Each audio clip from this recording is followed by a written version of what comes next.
தேவைகளை பூர்த்தி செய்யும் தேன் சொறியும் மூன்று தமிழ் குமராவும் கோவிலாகும். தினம் தேடி வரும் பக்தர்களின் தெளிவான முதிர்ந்த மனம் முருகாவும் மயிலுமாகும்.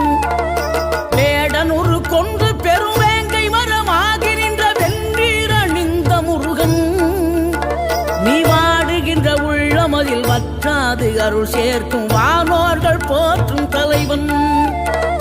நீரெடுத்த மேனியுடன் ஆறிடத்தில் பேரெடுத்து நினைவெல்லாம் இனிக்கின்றவன், நீ ஓரெழுத்து ஆயுதமாய் ஒளிகின்ற வேலெடுத்து உறுதுணையாய் வருகின்றவன், எனக்கு உறுதுணையாய் வருகின்ற